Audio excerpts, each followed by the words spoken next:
2005 жылы естеріңізде ме? Бүкіл ел Суперстар KZ-ті көріп отырған уақыт. Сахнада жас, әдемі, дауысы ерекше қыз. Оның есімі Аннеш. Біз оған сендік, дауыс бердік. Ол жұлдыз болады деп ойладық. Бірақ небәрі 3 жылдан кейін сол қыз Алматының шетіндегі қараңғы жертөледе өлім жоқ болатын.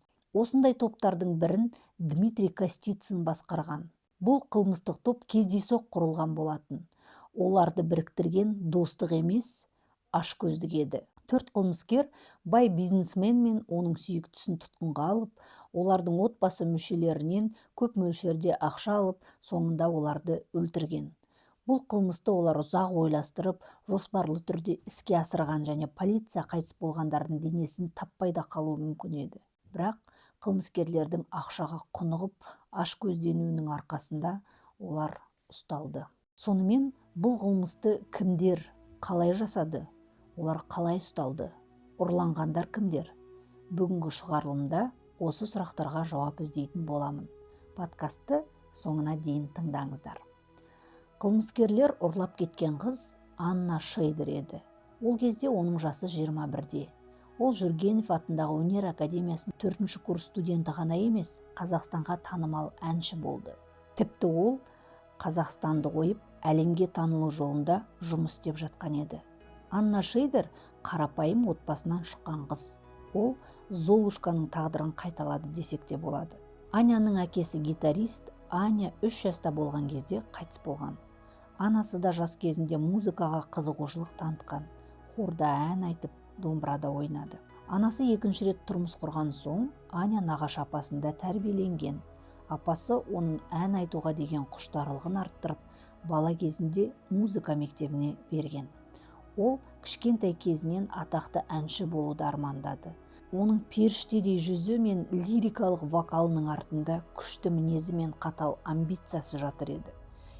Осы байқаудың басты қолдаушысы әрі жюрилікте отырған бизнесмен Георгий Бармин Аннаны болашақ супер жұлдыз деп танып, оның продюсерлігін қолға алатынын айтады. Анна үшін бұл өмірін күрт өзгерткен кездесу еді. Георгий Бармин құрылыс саласындағы айтарлықтай беделді бизнесмен болған. Ол Казатомпром акционерлік қоғамында мердігер болып жұмыс істеді және Оңтүстік Қазақстан облысындағы ірі жобаларды салумен айналысқан. Сондай-ақ ЭЦД Групптың негізін қалаушыларының бірі болып, осы компанияның 40% үлесіне иелік ететін. 2005 жылы Анна Қазақстандағы Суперстар KZ республикалық телеконкурсына қатысып, алғашқы 5-тікке ілігеді. Сол 2005 жыл есіңізде ме? Ол кезде әлеуметтік желілер жоқ, интернет жоқ, бүкіл Қазақстан болып сол шоуды тапжылмай көретінбіз. Кейбіреулеріңіз тіпті Аннаға дауыста берген шығарсыздар. Сол кездегі жас, талпынысы жоғары, көзінде оты бар Аннаның сахнадағы әрбір қимылынан болашақ жұлдызды көретінбіз. Ол тек әнші емес, Қазақстанның музыка әлеміндегі жаңа леп еді. Оның сол кездегі жарқын жүзін көрген адам небәрі бірнеше жылдан кейін осындай сұмдық тағдыр күтіп тұрғанын елестете де алмас еді. Бұл жарыста Анна жүлделі орын ала алмаса да, оның көңіл күйі еш түспейді. Себебі оның болашағын Георгий Бармин жасап жатқан болатын. Ол кезде Георгий оның тек продюсері емес, сүйіктісіне айналған еді. Выбор песни «Чао» Бамбина Сори стал, к сожалению, последним для Ани в этом проекте. Спасибо тебе большое, Анечка, за яркое выступление. И, пожалуйста, да, мы хотим еще раз услышать эту песню в твоем исполнении. Георгий Аннаның әлемдік деңгейге шығаруды көздеді. Ол Голливудта 60 секундтық орындаушылық өнер көрсетіп, 2 алтын, 2 күміс, 1 қола медальдарды алады. 2007 жылы Анна Голливудта 60 секундтық орындаушылық өнер көрсетіп, 2 алтын, 2 күміс, 1 қола медальдар алады. Ал 2008 жылы Нью-Йоркте дебюттік альбомын жазу үшін продюсер Шелли Сондхайммен келісім шартқа отырады. Шелли Сондхайм сол кездегі американдық музыка индустриясындағы ең ықпалды тұлғалардың бірі еді. Голливуд музыкалық, сондай-ақ Фил Коллинз, Рики Мартин, Кристина Агилера, Мадонна және Пи Диди сияқты көптеген жұлдыздармен бірлесіп жұмыс істейтін. Ол Аннаға 8 ән жазып, оны әлемдік деңгейдегі жұлдыз етуді жоспарлайды. Сонымен қатар Аннеш танымал микрофон өндірушісі AKG компаниясының бет-бейнесі болып таңдалды. Компания тарихында алғаш рет Қазақстаннан белгісіз әнші оның бет-бейнесі болып таңдалды. Компанияның бұрынғы танымал тұлғаларының қатарында Стиви Уондер, Айра Смит және Джеймс Тейлор болды. Компания Аннешке 4 студиялық және сахналық микрофон сыйлады. Компания болашақта Аннаның бет-бейнесі бейнеленген сән өнімдері мен аксессуарларын шығаруды жоспарлайды. Оның голливудтық продюсерлері композитор Шелли Сондхейм мен дыбыс инженері Роберт Теппер Алматыда өткен жеке жобасының тұсаукесерінде Аннешке қолдау көрсету үшін Алматыға келеді. Әнші және продюсер Шелли Сондхейм Аннешке тән ирек жазды. Аннештің алғашқы клубтық тректерін жазып, олар ақштағы танымал интернет-радио желісінде ойнатыла бастайды. Сөйтіп қарапайым ғана отбасынан шыққан Аннаның барлық арманы орындалып, ол болашағына зор үмітпен қарап, өзінің өнерін ары қарай дамытып, тек алға жылжумен болды. Георгийге тоқталатын болсақ, дәл сол кезде оның да өмірі керемет еді. Байлығы бар, жұмысы бар, сүйікті әйелі қасында, онда бақытқа қажеттінің барлығы бар еді. Бірақ бұл бақыт ұзаққа созылған жоқ. Барлығы Костициннің өзара таныстарынан теміртаулық бизнесмен Георгий Бармин туралы білген кезде басталды. Георгий Бармин өмірде жолы болған танымал әрі бай адам, қызметі бар, сәнді үй, қымбат көлік, шетелдерде қыдырады, бүкіл елге танымал әдемі жас сүйіктісі бар. Костицин менде ештеңе жоқ, ал Барминде барлығы бар. Бұл әділетсіздікті түзету керек деген шешім қабылдайды. Бірақ Дмитрий Костицин бұл қылмысты жалғыз өзі іске асыра алмайтынын түсінді. Сондықтан 6 ай бойы біртіндеп шындық сағатына дайындық бастайды. Бірінші, Костицин бизнесменнің таныстары арқылы өзінің ескі досы Арлан Әбекеновты Барминнің жүргізушісі етіп жұмысқа орналастырды. Жас жігіт келбетті, сыпайы, жұмсағанда жүгіріп тұратын болғандықтан Барминнің сеніміне тез кірді. Тіпті Бармин қомақты сомаға келісім жасаған кезде де қасында жүрген жүргізушінен қауіптенбейтін. Дегенмен Әбекеновтың өзі жұмысқа тұрарда Костициннің ұзақ мерзімді жоспары туралы білмеген. Сонымен қатар Костицин Сергей Кабринский деген танысында Барминге жұмысқа орналастырған еді. Бір күні Костицин Арлан Әбекеновқа, яғни бизнесменнің жүргізушісіне өзінің жоспарлары туралы айтады. Ол жүргізушісіз бизнесменді ұрлай алмаушы еді. Жолдастары оның ұсынысын мүмкіндігінше тезірек қабылдауын қамтамасыз ету үшін Костицин оларға болашақты керемет етіп сипаттайды. Елестетіңдерші, бұл жұмысты сәтті аяқтасақ, біздің қолымызда $100 000, көліктер, пәтерлер, шетелге қыдыру, әдемі қыздар, барлығы болады. Осылай жүргізуші болып қашанғы жүресің, дейді Костицин досы Арлан Әбекеновқа. Әбекенов Костицинға барлық қажетті ақпаратты беріп отырды. Жүргізуші бастығының істері туралы бәрін білетін. Тіпті белгілі бір жерге қай жолмен баратынын өзі таңдай алатын. Костицин мен Кабринскиймен кездескенде Әбекенов бастығы мен оның серіктестері арасында өте көп сомадағы долларлық шаруалар болатыны туралы әңгімелердің куәсі болғанын бірнеше рет айтады. Ол сондай-ақ бизнесменнің жас серігі Анна Шейдер туралы да барлығын айтып береді. Костицин мен Кабринский қылмысты бірнеше ай бойы, яғни 2008 жылдың маусым айынан бастап жоспарлаған. Олар тағы 2 сыбайластарды тапты. Біреуі Анатолий Афиногенов, екіншісі Владимир Маметьев. Владимир Маметьев бұрын істі болған, дене бітімі жақсы, күшті адам еді. Костицин оны күші көп, қатыгездігі үшін адам ұрлағанға керек болады деп таңдаған. Анатолий Афиногеновке арналған арнайы жұмыста болды. Қылмыстық топ өз қылмыстарын 2008 жылдың 2 қыркүйегіне жоспарлаған болатын. Себебі Әбекенов сыбайластарына сол күні Георгий Барминнің іс-сапардан оралу керек екенін айтқан. Сүйіктісін сағынған Анна Шейдер жүргізушіге алдымен өзін алып кету керек екен. Содан кейін сүйіктісімен кездесу үшін әуежайға апару керек екенін айтты. Абикенов қыздың өтініші бойынша бірінші Аннаға барды. Көлікте онымен бірге Маметьев отырған болатын. Анна көлікке отырған бойда Маметьев оны қорқытып, жалға алынған жеке үйдің ауласына кіргенше қысып ұстап отырады. Ну и я ей сказал, что так будет короче в аэропорт, а так как она Алмату плохо знает, Она ничего не она догадалась. ничего не догадалась. Физулиге жеткен бойда қылмыскерлер кәсіпкердің көлігіне баса көктеп кіріп, оны ұстап алып, бірнеше сағат бойы қамалып отырған Аннаның қасына алып келеді. Барминнің көлігін келесі күні Алматы облысының Іле ауданындағы ауылға апарып, бір гаражда бөлшектеп, көлік базарында бөлшектерге сатып жібереді. Адам ұрлаушылар құрбандарын еркелеткен жоқ. Олардың жалғыз мақсаты ақша еді. Ақшаны мүмкіндігінше көбірек және тезірек алғылар келді. Қылмыскерлер Барминді жертөлеге апарып, бірнеше сағат бойы аяусыз ұрып-соғып, қатты психологиялық қысым көрсетіп қорқытады. Нәтижесінде олар Георгийді көндіріп, Георгий қылмыскерлерге пәтерінің кілтін береді. Пәтеріндегі сейфте ақша бар екенін айтады. Қылмыскерлердің бірі келесі күні үйге барып ақшаны алып кетеді.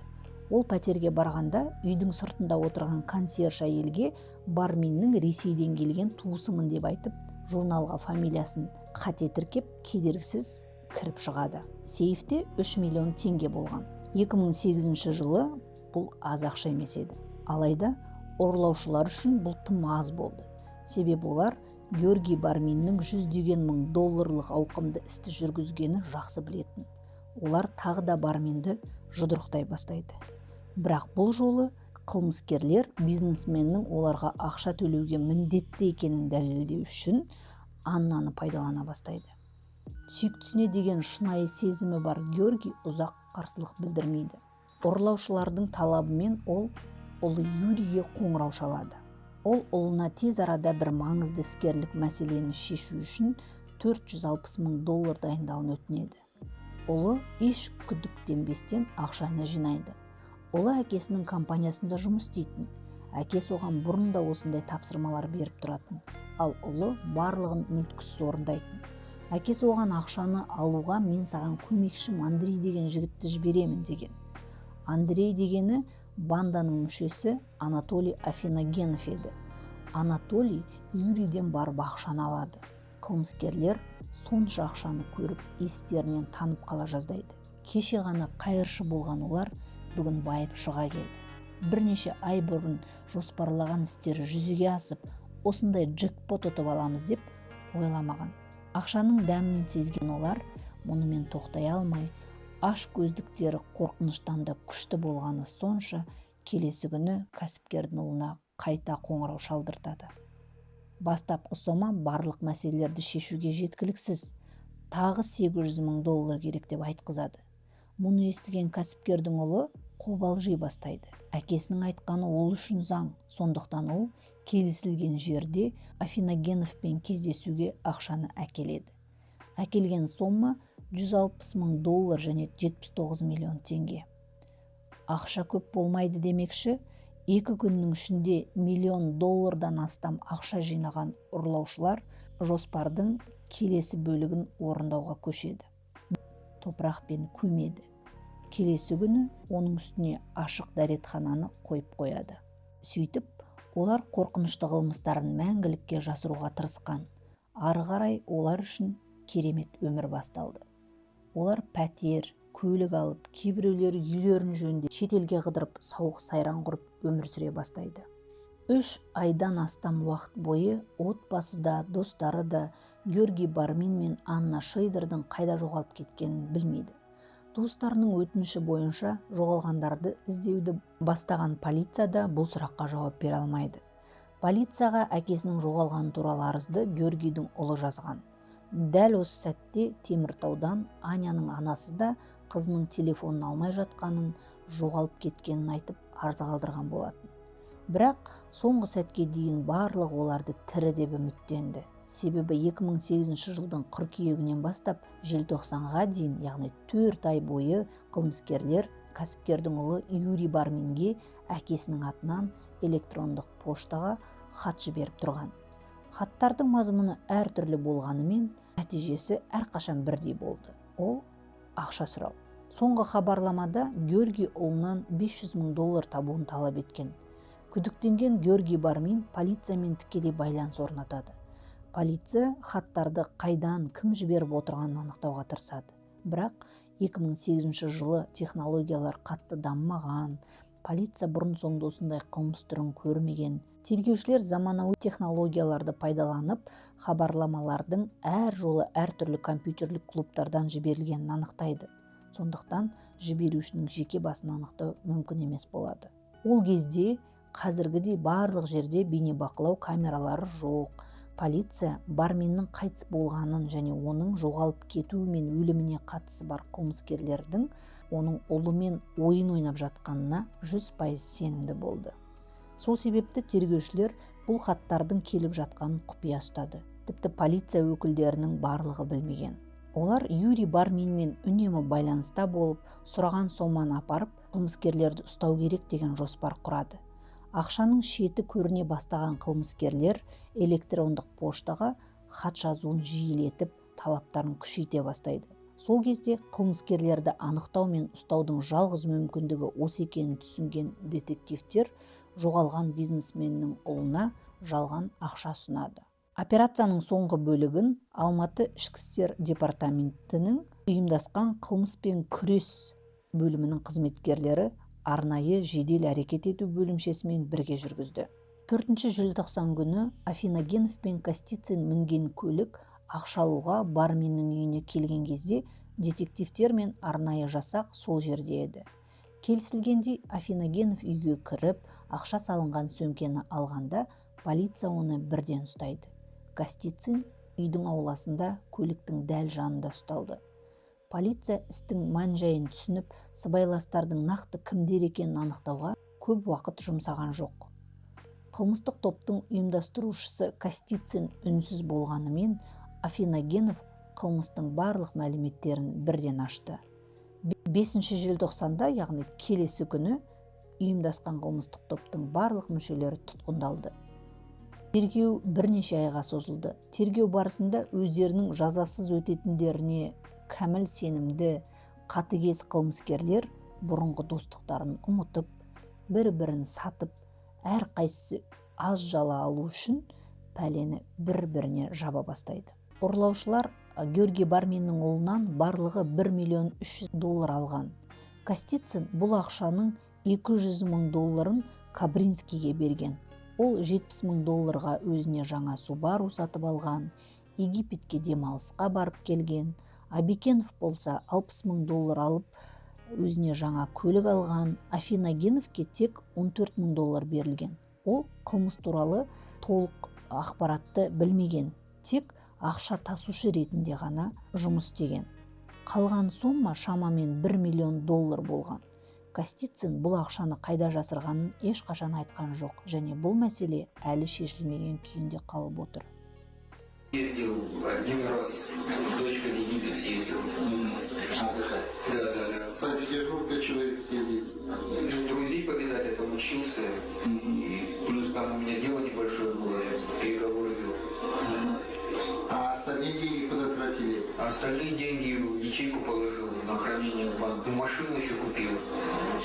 Subaru Legacy 2007 года. За сколько купили? За 20 с небольшим тысяч. Республикасының соты Дмитрий Костицин мен Сергей Кабринскийді 25 жылға, Арлан Абикеновті 23 жылға, Анатолий Афиногеновті 2 жылға, Владимир Маметьевті 25 жылға бас бостандықтарынан айыру жазасына кесті. Қазақта жау алыстан келмейді деген сөз бар. Бұл оқиға соның ащы дәлелі. Георгий Бармин өзінің ең жақын, сенімді адамы, күнде қасында жүргізушісі мен көмекшілері оған ор қазып жатқанын сезбеді де. Олар Барминнің нанын қандай бақыт әкелмейтіні тарихтың жазылмаған заңы. Бұл жай ғана қылмыстық хроника емес, бұл сақтық пен сенім туралы үлкен сабақ. Абай болыңыздар. Жау әрқашан сыртта емес, кейде ол сізге есік ашып, көлігіңізді айдап жүрген ең жақын адамыңыз да болуы мүмкін. Назар қойып тыңдағандарыңызға көп рахмет. Келесі шығарылымда кездескенше.